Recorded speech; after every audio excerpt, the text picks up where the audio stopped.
Buenas tardes. Muchas gracias, Neus, por la presentación. Vamos a hablar ahora de la que ha sido una de las noticias económicas positivas de este año, el anuncio que hizo el presidente del Gobierno, ese fondo España Crece. Pero antes de entrar en los detalles de ese fondo, y sin perder de vista cuál es el tema de la mesa, quería hablar sobre qué puede significar este vehículo que da continuidad a los fondos europeos en un momento en el que la economía global está pasando por un escenario terrible con ese conflicto en Oriente Medio. ¿Qué puede implicar este instrumento? ¿Cómo puede, de alguna manera, amortiguar estos efectos o ayudar a que sean lo más ligeros posibles sobre la economía española? Empezamos con usted, Manuel Ibeca. Muy bien, pues muchas gracias. Para mí es un placer estar hoy aquí con todos vosotros. La verdad es que el papel del Instituto de Crédito Oficial ha sido siempre muy claro en las crisis. Hemos estado respaldando a la economía española, a las empresas españolas. Lo hicimos en el COVID con unos resultados yo creo que estupendos. Aprovecho para decir que con una tasa de morosidad muy limitada, el 4,25%, después de tantos años, en una cartera cerrada, por tanto con un coste para el contribuyente muy bajo. Lo hicimos con la Dana de Valencia, lo hicimos con Ucrania y si ahora evidentemente lo tenemos que hacer, pues lo vamos a hacer. Es decir, nosotros ya tenemos previsto dentro del paquete de medidas un esquema de reaval para que pueda seguir utilizándose la herramienta que utilizan los transportistas para tener cierta facilidad en la financiación circulante y en esto seguiremos. Si es necesario que hagamos algo más, lo haremos. Tenemos una línea en este momento en marcha para empresas exportadoras que está proporcionando condiciones financieras muy buenas. Yo creo que, desde luego, el ICO hará su trabajo como siempre lo ha hecho. Judith. Muy buenas tardes. Muchas gracias al diario.es por la invitación a este evento y, para mí es un placer compartir panel con gente de tanto nivel y yo he de decir que antes, hace ya unos años, fui consejera del ICO y estoy muy de acuerdo con lo que ha dicho Manuel de que la filosofía del ICO es si lo tenemos que hacer, lo vamos a hacer. Al final al ICO se le han encargado, yo creo que de los proyectos más complicados en el pasado han salido adelante y creo que este Fondo España Crece puede dar certidumbre en un momento de altísima incertidumbre. Lo que vemos en estos momentos es que cada día despertamos con una noticia, ya sea de naturaleza comercial, de naturaleza militar. Esto tiene impacto en mercados financieros, en mercados energéticos y tradicionalmente lo que vemos es que en momentos de incertidumbre la inversión pública tiende a retraerse y el capital privado también se retrae.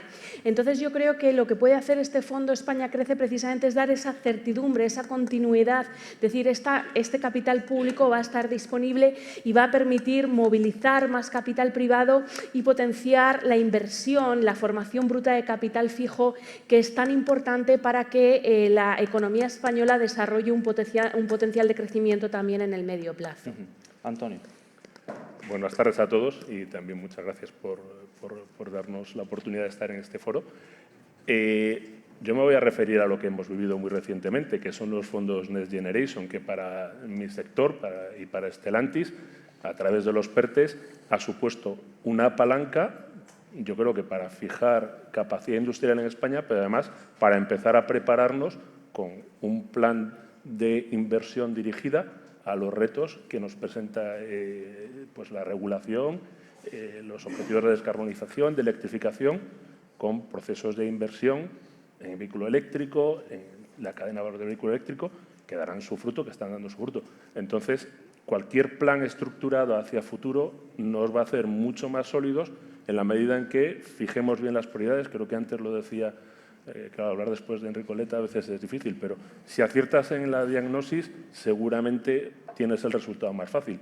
Si ponemos la fuerza en un objetivo y no nos distraemos de ese objetivo, hay que acertar en el objetivo, pero seguramente si los recursos están, pues tendremos muchas más capacidades de éxito.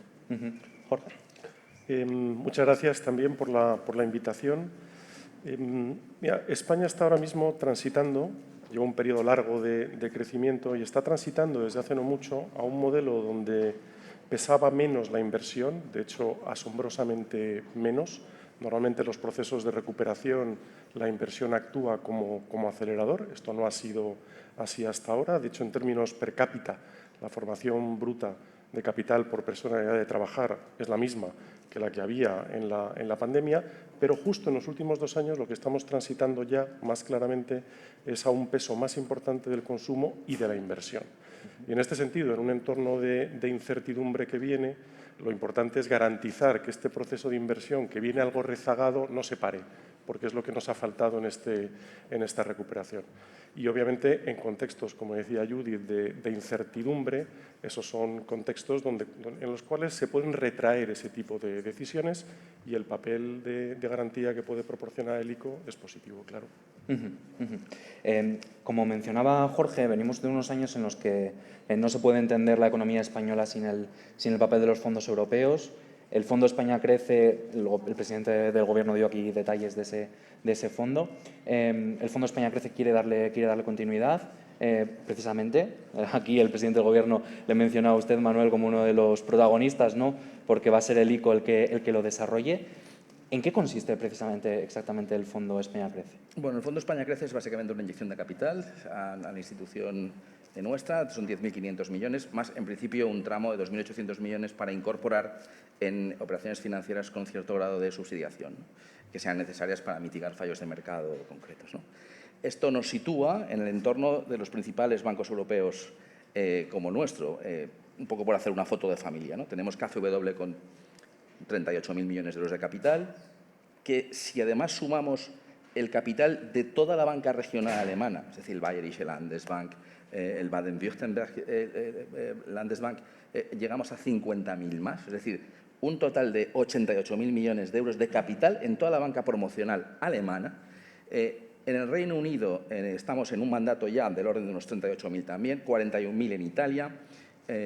Tenemos incluso en Polonia un banco con 9.500 millones de capital. El ICO en este momento tiene 6.100. Por tanto, después de la inyección de 10.500 pasa a tener 16.700, que es aproximadamente el capital que tiene el banco regional alemán de Baden-Württemberg. Básicamente estaríamos en ese entorno. Este es un entorno que nos permite hacer muchas cosas. Básicamente 4 cosas fundamentales. La primera es apoyar proyectos estratégicos desde el punto de vista de capital. Proyectos tecnológicos, proyectos de activos intangibles.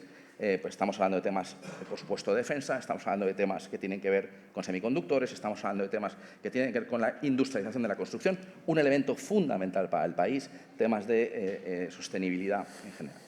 En segundo lugar, necesitamos una herramienta para la pequeña y mediana empresa para respaldar un aspecto que es fundamental en este segmento, que es dotarla de más competitividad, de más productividad por la vía de una mayor acumulación de capital. Aquí vamos a tener un aval generalizado para las entidades financieras, incluso con un componente de bonificación, al objeto que las entidades financieras puedan, por un lado, dar financiación un poquito más largo plazo y, por otro lado, a elementos que consideramos esenciales en el contexto actual, básicamente intangibles, que a los bancos les cuesta porque, lógicamente, intangible tiende a ser lo primero que desaparece en contextos de quiebra y liquidación de las sociedades. Por lo tanto, es necesario que tengan una garantía adicional para ir un poquito más lejos en este sentido. En tercer lugar, y qué duda cabe, y de esto yo creo que podemos hablar largo y tendido, es la vivienda. Necesitamos capital en vivienda. Capital en vivienda para hacer vivienda asequible. Y necesitamos hacerlo con una perspectiva clara, que es convertir ese segmento en un segmento viable, rentable. Y por último, por supuesto, todo lo que tiene que ver con aspectos medioambientales, sostenibilidad y las cuestiones en las que, de economía verde en las que, lógicamente, como banco promocional tenemos que estar implicados. Judith, en términos comparados, este fondo, conocemos mucho del fondo noruego, el fondo soberano, pero en términos comparados, ¿dónde nos sitúa este fondo? Y sobre todo también en cuanto a esas prioridades que ha fijado el Ejecutivo. Yo, por darle también un poco de picante, ¿no?, a la mesa redonda, porque no vamos a estar de acuerdo en todo, yo creo que el término soberano, quizás yo habría optado más por llamarlo estratégico, ¿no?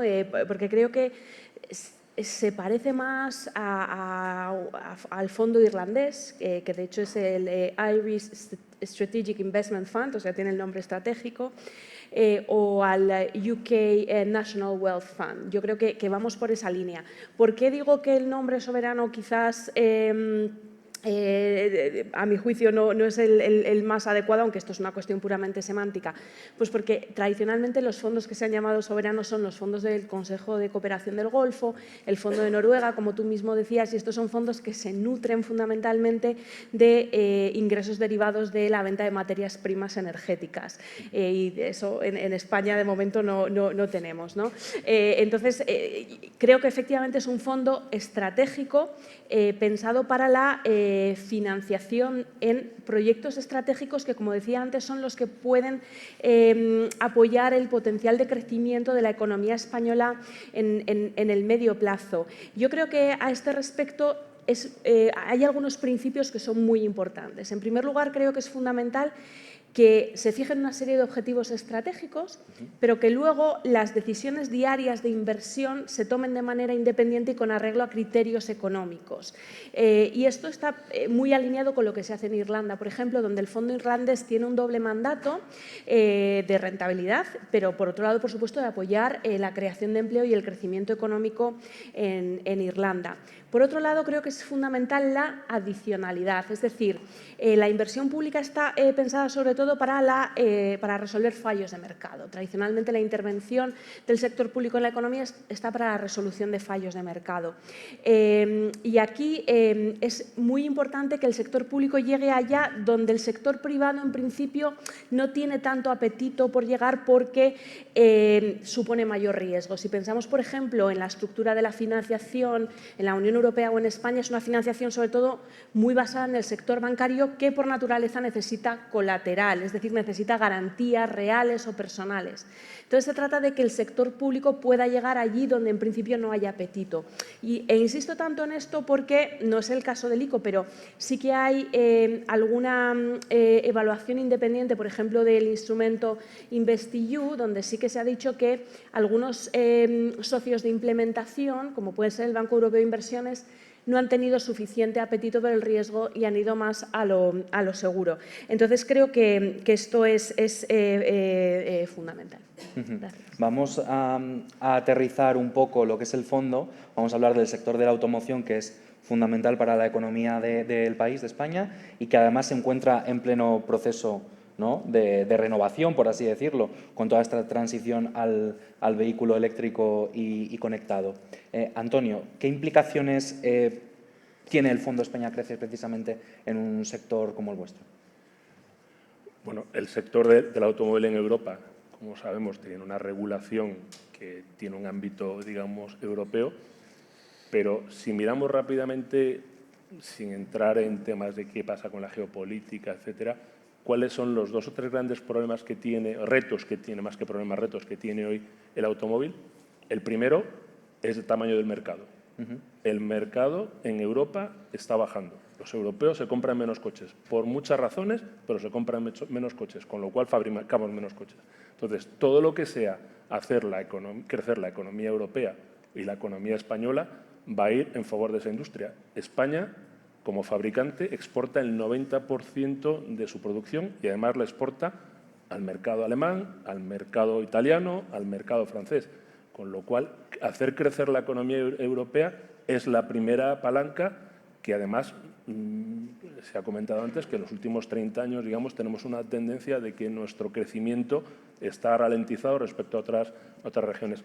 Aterrizando ya más en temas más concretos del automóvil, tenemos 2 o 3 grandes retos. Uno es la regulación.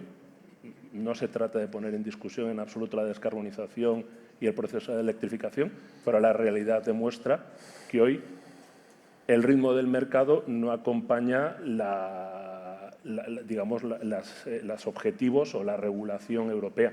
Y ahí hay un tema claramente ligado a que tenemos otros competidores que están llegando, en este caso los chinos. Nos hemos puesto a competir en un mercado eléctrico donde los chinos tienen un dominio que nos llevan 20 años.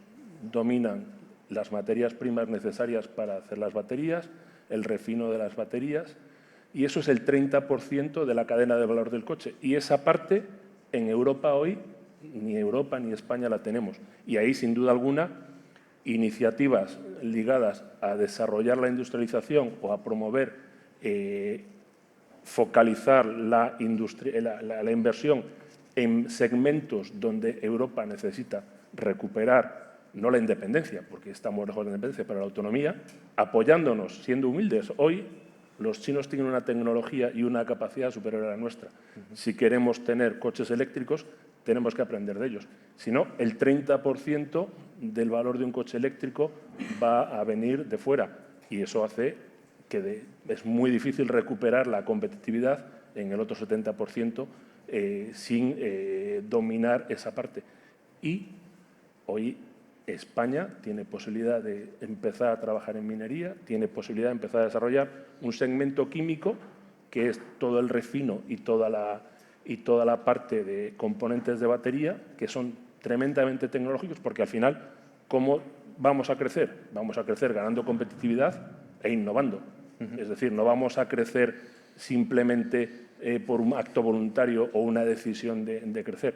Y son dos campos donde, sin duda alguna, para el automóvil, pero para Europa y para España, tenemos una capacidad fundamental para recuperar el retraso que tenemos. Entonces, invertir en esa parte de la cadena de valor que hoy ni los fabricantes europeos ni Europa controla es, sin duda, una palanca fundamental para que el sector del automóvil recupere el dinamismo que vemos que está perdiendo, porque al final esto va de competitividad y va de costes. Si nuestros costes son muy superiores y el consenso es que es un 30% más caro producir un coche eléctrico en Europa que en China, pues ese 30% hay que reducirlo, insisto, con competitividad. Competitividad es tener la gente formada con los buenos skills, tener los buenos costes, pero y fundamental con innovación, dominando aquella parte de la cadena de valor que hoy no dominamos y donde el dominarla no es porque no tengamos la gente que pueda conocer, es porque hay que dirigir los recursos a desarrollarlo y darnos el tiempo. Entramos en una carrera donde el líder nos lleva 20 años de ventaja. No vamos a recuperar esa distancia en un abrir y cerrar de ojos. La tenemos que recuperar invirtiendo, dándonos tiempo y seguramente trabajando con ellos porque son los que saben. Porque aprender nosotros por nuestros propios medios pues nos va a llevar el mismo tiempo que a ellos. Si trabajamos con ellos, pues seguramente recuperaremos rápidamente una parte de esa ventaja que nos tienen. Jorge, otra de las prioridades del fondo, quizá la principal, dada la situación ahora mismo del mercado inmobiliario español, es la de la vivienda. Vosotros desde BBVA publicáis muchos informes sobre la situación, alertáis de ese déficit de medio millón que existe ahora mismo, de la falta de redes para nuevos desarrollos inmobiliarios. ¿Son suficientes los 23.000 millones que anunció el presidente del Gobierno para tratar de arañar un poco este problema? Bueno, tenemos un mercado bajo presión y es un mercado donde la presión o la ebullición lleva bastante tiempo en funcionamiento. La demanda de vivienda es alta y va a seguir siéndolo. La creación de empleo está por encima del 2%, los tipos de interés son bajos, mucho más en el sector hipotecario cuando los comparas con otros países europeos, que estamos por debajo del promedio. Eso por la coyuntura. Estructuralmente, el año pasado llegaron más de 500.000 personas. En términos de formación de hogares, estamos hablando de 240.000 al año. Y aunque la construcción de vivienda ha venido aumentando, el ritmo no es suficiente. En promedio estamos generando 120.000 viviendas, ¿no? Con lo cual, si uno mira desde el promedio del 2021 al 2025, podemos tener un déficit de vivienda que puede estar por encima de los 650.000 viviendas. Si proyectamos siendo conservadores para final de los próximos 2 años, van a ser 800.000, ¿no? Entonces, ese déficit sigue aumentando y la presión es alta. Hemos hecho viviendas que nos permiten cubrir ese déficit, pero tenemos que regresar a prácticas que no son fáciles.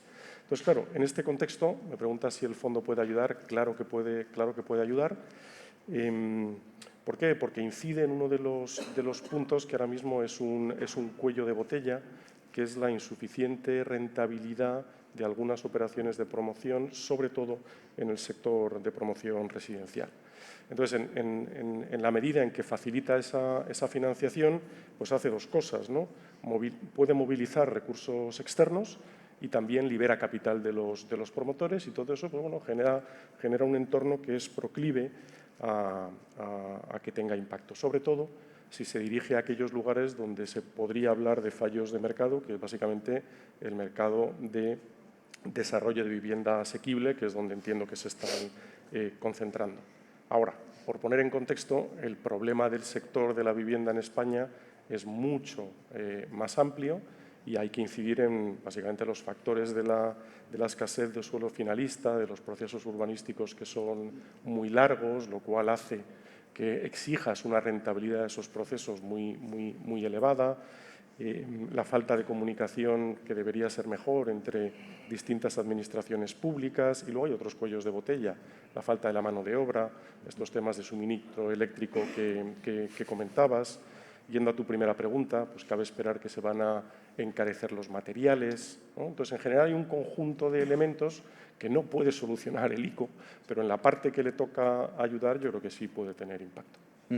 Mencionaba Jorge precisamente ahora ese término, ¿no? Fallos de mercado, que es algo que se menciona mucho cuando se habla de este fondo. Manuel, ¿qué significa específicamente que el ICO, el Fondo España Crece, va a ayudar a corregir esos fallos de mercado? ¿Con qué instrumentos?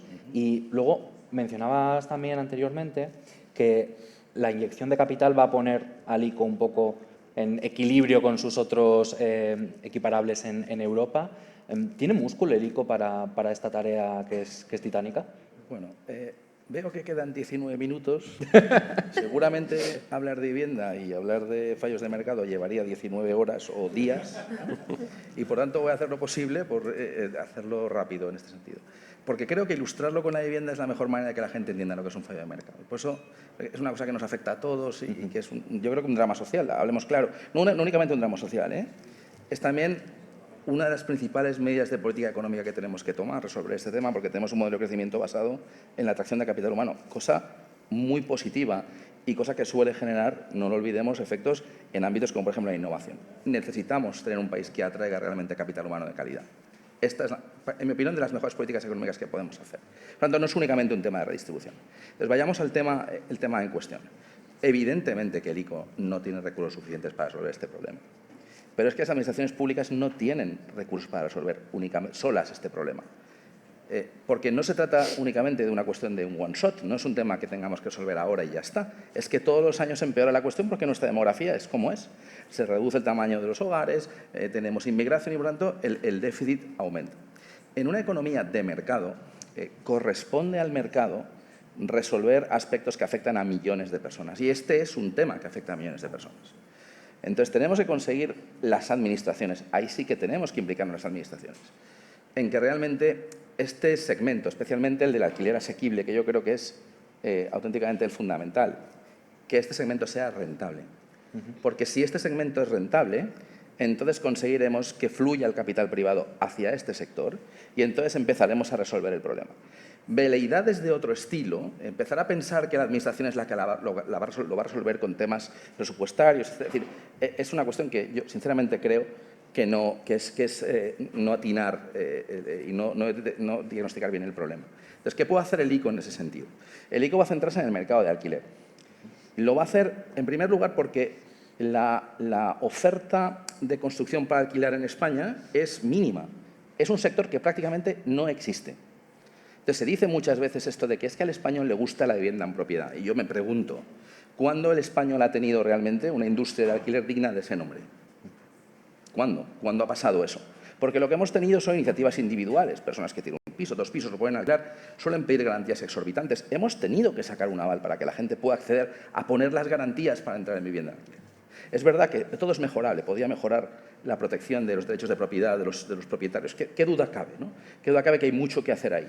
Pero la realidad es que no hemos tenido nunca construcción para alquilar y esto es lo que nos falta. Y nos falta hacerlo con grandes bolsas de suelo público. Empezamos a ver movimiento en ese sentido y ahí es donde interviene el ICO. ¿Cómo lo hace? Pues lo hace posicionándose, entendiendo la financiación que hace falta aquí.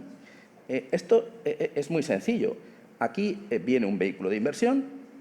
Este vehículo de inversión tiene capacidad para construir sobre suelo público una promoción de viviendas que va a ponerse en alquiler, van a empezar a aparecer personas que van a ocupar esas viviendas, van a estar pagando unas mensualidades que permitan devolver el préstamo promotor. Es muy importante entender que aquí quien recibe la financiación no es el consumidor final, es el vehículo. Y por tanto esto es un tipo de financiación estructural, una financiación especializada, no es una financiación a estándar al uso de un préstamo hipotecario. Y por tanto susceptible de tener mayor morosidad, de tener mayores problemas para los bancos. Ahí los bancos encuentran dificultad y además el Banco de España dice una cosa, mire usted, si estos vehículos no están bien capitalizados, entonces el consumo de capital para el banco es elevadísimo, es prácticamente por cada euro que preste un euro de consumo de capital. Y por tanto la banca dice, vamos a ver, aquí puede haber morosidad, el consumo de capital es muy elevado, necesito capital en los vehículos. Capital y no poco, es decir, del orden del 25-30% sobre el total. Y aquí emerge la gran pregunta, ¿quién mete capital en estos vehículos para estar 75 años sosteniéndolos? ¿Quién mete capital durante 75 años en vivienda asequible? Bueno, pues entonces ahí es donde empieza la reflexión y donde todos tenemos que empezar a pensar en cómo damos respuesta a este tema. Y solo hay una respuesta aquí, que es que ese capital encuentre la rentabilidad adecuada para entrar aquí. ¿Qué rentabilidades suelen ser? Pues del orden del 8%. Hemos de conseguir esas rentabilidades con precios asequibles para la gente. Y de eso va a depender resolver este problema. Hablemos claro, porque esto es lo que hay que hacer, hablar claro en este tema. Entonces, ¿cómo puede el ICO ayudar a esto? El ICO puede proporcionar una deuda cómoda, una deuda de largo plazo, con amplias carencias, muy importantes las carencias, porque al final lo que hace falta aquí es que el vehículo empiece a cobrar pronto, porque eso hace elevar las TIRES. Por tanto, es muy importante que el ICO haga financiaciones. La banca privada, hemos visto algún caso de este estilo. Recientemente, una financiación, que no tengo problema de decir los nombres porque ha salido publicado, ¿no? La financiación de Culmia con CaixaBank, ¿no? Donde hemos visto a Bankia hacer una operación bullet a 9 años, dando 9 años de carencia de capital para que puedan cobrar pronto y pronto las TIRES sean altas. Pues esto es exactamente el tipo de cuestiones que tenemos que hacer. El ICO da la financiación de largo plazo con amplias carencias para favorecer unas TIRES elevadas y a partir de ahí es donde tenemos que trabajar buscando fondos de infraestructuras con una perspectiva de muy largo plazo porque gestionan pensiones, etc. Este es el punto. Entonces, el papel del ICO es un papel, digamos, iniciático. Es decir, lo que tenemos que hacer es demostrar que este tipo de negocios son rentables para que una vez quede claro atraer capital privado y que ya el mercado sea quien se ocupe de resolver esta cuestión. Y nosotros estamos empezando ya. El lunes pasado sacamos una convocatoria de capital, o sea, el ICO inyectando capital a los vehículos directamente, digamos a lo que sería un España Crece Style, ¿no? En un día volaron los 675 millones de ICO. En un día. Por lo tanto, quiere decir que cuando decimos hay 10.500 millones, o sea, tengamos claro lo que es. Son 675 de capital con los que el vehículo va a poder ir a la banca privada, va a poder multiplicar por 4 ese importe y, por tanto, tener por 675 al final un vehículo para hacer 5.000 millones. Y por eso cuando se le pregunta al ICO, oiga, ¿y usted garantiza ese volumen de acumulación de recursos? Pues fíjense ustedes, de 675 a 5.000 millones, simplemente por el capital que aporta el ICO, porque luego la banca, cuando el capital entra. Por tanto, la cuestión fundamental está ahí. Y voy a concluir, porque aunque estaría 12 días... Es un tema apasionante, Manuel. Pero voy a concluir ya. Pero simplemente una reflexión final, porque estaba antes Enrico Leta aquí hablando. Recientemente me reuní con la comisaria de la Savings and Investment Union y me decía, presidente, ¿qué va a hacer el ICO para aumentar el riesgo que asume, ¿no? Y yo le decía, comisaria, ¿qué va a hacer la comisión para facilitar que estas entidades de capital riesgo, que estas entidades públicas tengan cada vez más capital? Porque claro, aquí hay una normativa compleja en este sentido, ¿no? Por tanto, yo creo que aquí tenemos que hablar todos claro. Si queremos que el Estado, si queremos que las herramientas del Estado asuman cada vez más riesgo, que vemos todos que es absolutamente imprescindible, también hace falta que la Comisión entienda que lo tenemos que poder hacer. Muchas gracias, Manuel. Judith, vamos a ir un poco justos de tiempo. Quería hablar contigo porque es, después de Enrico Leta, que fue uno de los precursores de esta idea del régimen 28, has publicado esta semana una investigación en relación con ese régimen 20 aplicado a España. Si aplicamos esa simplificación o esa nivelación dentro del mercado español, ¿qué efecto combinado podríamos tener con este Fondo España Crece? Voy a intentar ser lo más breve posible, pero me alegra muchísimo, Álvaro, que me hagas esta pregunta. Porque yo llevo bastante tiempo intentando explicar la diferencia entre el régimen 28, el régimen 20 y entre lo que hace falta para terminar el mercado interior en España y el mercado interior en la Unión Europea. Y no es lo mismo. Sí. Lo que sucede en la Unión Europea es que tenemos un derecho mercantil distinto, un derecho laboral diferente, distinto derecho fiscal, distinto derecho de insolvencias. Afortunadamente ese no es el caso en España. En España, salvo la fiscalidad que tenemos las haciendas forales, el resto de derechos, el que comentaba, mercantil, laboral, procesal, son competencias exclusivas del Estado. Entonces, ahí sí que tenemos una armonización legislativa. De modo que, en cierta medida, en España sí que partimos de un punto algo más armonizado que la Unión Europea. ¿Quiere decir esto que el mercado interior en España funciona bien? En absoluto. El principal problema que hay en España es un problema de derecho administrativo, de que se solicitan distintas licencias en función de la comunidad autónoma, en función de la entidad local. Entonces, en el año 2013 se aprobó la Ley de Garantía de Unidad de Mercado que, entre otras cuestiones, contenía el principio de eficacia nacional. ¿Qué implicaba esto? Que una consultora, por ejemplo, que hubiera obtenido permiso para operar en una comunidad autónoma, inmediatamente podía operar ya en el resto del territorio nacional. Pero en el año 2017 el Tribunal Constitucional declaró inconstitucional esa parte de la normativa. Y ahí es donde han empezado a proliferar leyes de mercado abierto en algunas comunidades autónomas donde se pretende conseguir ese mismo principio de eficacia directa de la Ley de Garantía de Unidad de Mercado, pero de abajo arriba, es decir, desde las comunidades autónomas. Entonces, yo creo que es muy buena idea que se aprueben esas leyes de mercado abierto en España, pero no es suficiente, y aquí es donde entra el régimen 20. No es suficiente porque sigue habiendo una serie de distinciones, por ejemplo, entre entidades locales a efectos de permisos para aperturas, licencias comerciales, y el régimen 20 que está impulsando el Gobierno de España de la mano de las comunidades autónomas creo que puede ser muy útil a este respecto. Entonces, claramente, como comentábamos antes, el Fondo España Crece está pensado para resolver fallos de mercado, no fallos institucionales. Entonces, el hecho de que el mercado interior no funcione en España es un fallo institucional. Si tuviéramos un mercado interior totalmente funcional en España, ese Fondo España Crece funcionaría muchísimo mejor porque podría financiar proyectos con más capacidad, con más escala. La adicionalidad que comentábamos también con el sector privado, la cofinanciación, funcionaría mejor, pero eso es algo que no puede resolver el Fondo España Crece. Claro. Antonio, una de las ideas también detrás del Fondo España Crece parte de la reindustrialización del territorio. Con vuestra presencia, ¿hasta qué punto esto es fundamental o hasta qué punto es diferencial el fondo para reindustrializar el territorio? Yo le voy a pedir 2 minutos de préstamo al ICO, porque la pregunta no es fácil de responder. A ver, claramente la industria del automóvil, donde tiene una planta, está muy anclada al territorio y cualquiera que conozca un poco España, nuestra planta en Vigo lleva 70 años, nuestra planta en Zaragoza 50, generan a su alrededor un ecosistema muy rico de talento formado, de inversión de todas las empresas. No podemos desconectar la realidad del Fondo Español con la regulación europea. Recientemente ha salido el Industrial Accelerator Act, que ha declarado que el automóvil es uno de los sectores estratégicos para reindustrializar Europa.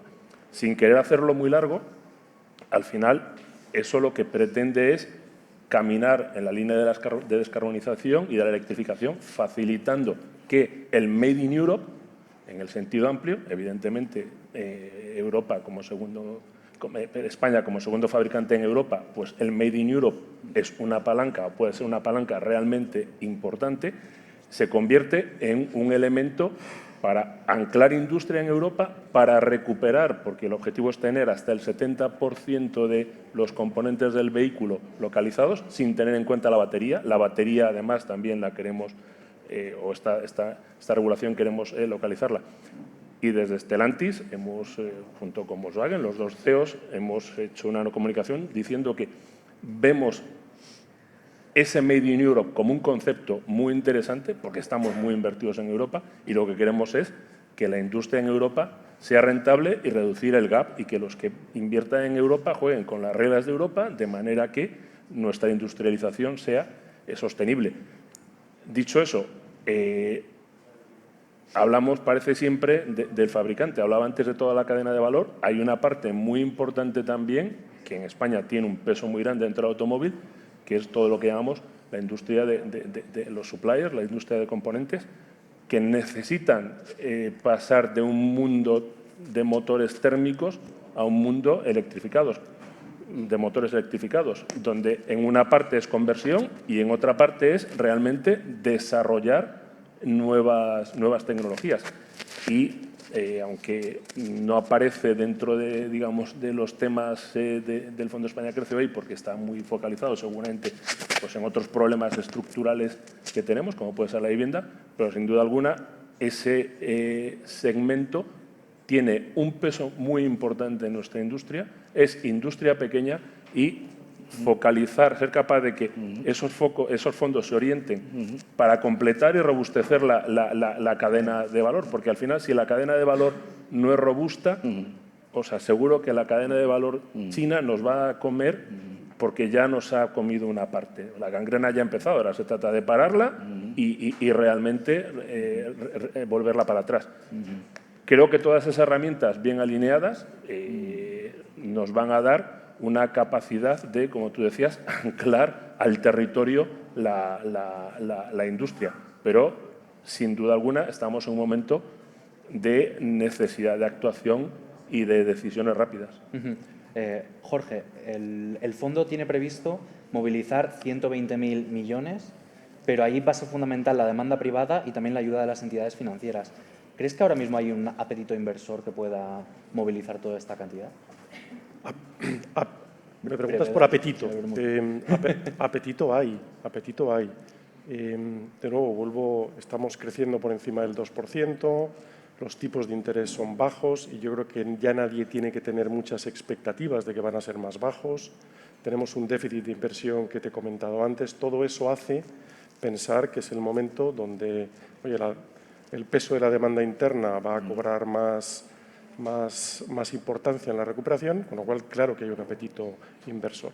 A eso se le suman dos elementos estructurales, y es que si queremos acelerar este año del proceso de asignación de los fondos europeos, vamos a tener que aumentar un 60% las licitaciones que hicimos el año anterior para poder cumplir con este objetivo que tenemos de gastarlo en agosto. Eso es un incremento de la inversión y del crédito importante.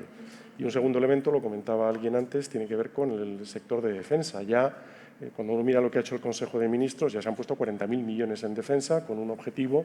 Entonces, todo esto, claro que va a alimentar la demanda de crédito. Y eso es lo que esperamos. Lo que esperamos es que la formación bruta de capital fijo crezca un 6% en el próximo bienio. Creo que somos optimistas. Pero quiero hacer dos puntos. También tenemos que echar la vista hacia atrás y es verdad que cuando miramos lo que ha ocurrido con los fondos del Next Generation EU, yo recuerdo que las expectativas que todos teníamos de esta combinación de inversión público-privada y de aceleración pues no se han cumplido del todo. Yo creo que estamos y tenemos que aprender, digamos, qué ha pasado en términos de esa combinación de sector público-privado. Puede tener que ver con coordinación de administraciones públicas, con eficiencia de administraciones públicas, claro que sí, pero yo creo que tu pregunta está muy bien tirada porque los que tienen que invertir es el sector privado, ¿no? Entonces, cuando uno piensa ¿por qué no invierte en el sector privado?, al final siempre tenemos que hablar del binomio rentabilidad-riesgo. Y eso quiere decir que ha habido algo en todo este periodo que ha hecho que ese apetito no se haya trasladado a más inversión. Y te doy un dato. Ahora mismo más o menos tenemos un exceso de ahorro sobre inversión en España de casi 50.000 millones, que es un 3% del PIB. ¿Eso qué quiere decir? Que hay ahorro que se está utilizando para invertir en otros lugares. Es decir, que hay ahorradores españoles, particulares e instituciones que prefieren invertir en otros sitios porque el binomio rentabilidad-riesgo es más adecuado. Yo creo que cuando hablamos de estas cosas, y me ha gustado mucho lo que ha dicho Manuel, un poco lo que uno tiene que decir es, señores, es importante que las inversiones tengan rentabilidad, necesitan tener rentabilidad, porque si no no se producen y es necesario que haya certidumbre regulatoria, que ese binomio rentabilidad-riesgo se arregle por los dos lados. Yo creo que esa lección, si la aprendemos bien y la ejecutamos, tendremos más posibilidades de cumplir esas previsiones que te he comentado. Bueno, nos hemos ceñido prácticamente al minuto de lo que es esta mesa, así que quería agradeceros, Manuel, Judith, Antonio y Jorge. Muchísimas gracias por compartir vuestras reflexiones con nosotros y seguimos ahora con una entrevista al ministro Jordi Hereu. Gracias. Gracias.